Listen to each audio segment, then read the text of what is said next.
Let's say you've learned a bunch of languages. Anyone can do it. You can do it pretty fast too if you do it the right way. Let's say you've learned a bunch of languages, right? How do you actually maintain them afterwards? How do you avoid forgetting the languages you've already learned?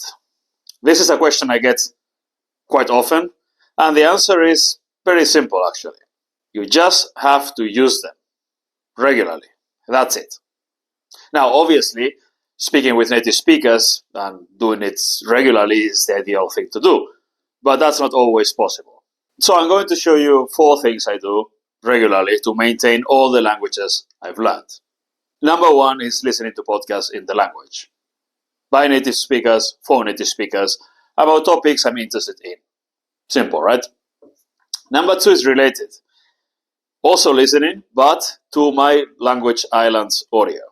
These are text-to-speech audio files of all the sentences that I've prepared and translated into the language. Everything I want to be able to say in the language islands. This is really important because those are high-frequency sentences. Things I want to be able to say and things that I will have to say often. So I listen to those over and over again.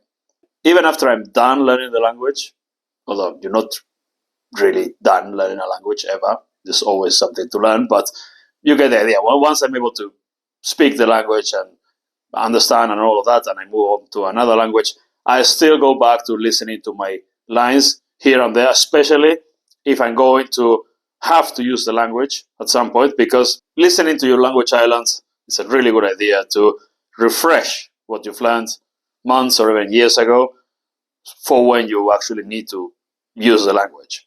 Number 3 is listening and repeating, or shadowing if you prefer. I do this while working out often at home.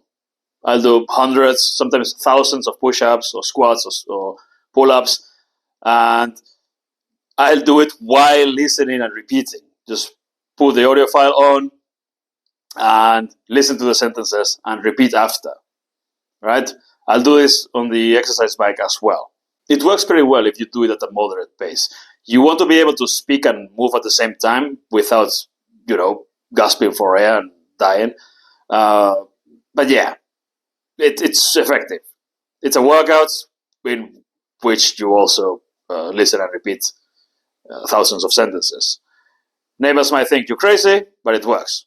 This is not only really efficient multitasking, habit stacking, doing 2 things at the same time that are really good for you, but also it forces you to actually focus, to do deep work, because you're not checking your phone if you're doing push-ups or if you are doing squats or anything like that while repeating sentences aloud. You're focusing on the sentences that you are repeating.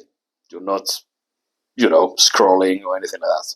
And finally, number 4, it's a little bit trickier. Speaking to yourself.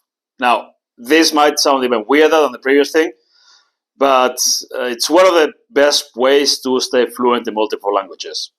You don't need anyone, you just talk to yourself. Here's how I do it. I switch my internal dialogue into the language I want to maintain, to practice.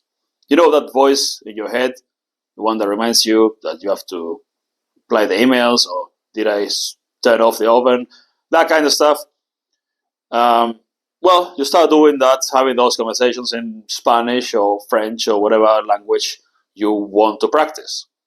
And there's an even better way. You, instead of just silently talking to yourself, you can talk to yourself aloud while walking. What I do is just take my phone and I will pretend to send voice messages or have a conversation on the phone while walking outside, and you don't look weird, I guess, I hope. And you don't look weird, I hope, because people see you talking on the phone, even if you're just talking to yourself in a language they don't understand. Of course, this only works if you've worked on your language islands. If you haven't built your language islands and learned enough sentences to begin with, you will not have much that you can say, so you won't be able to have a conversation with yourself.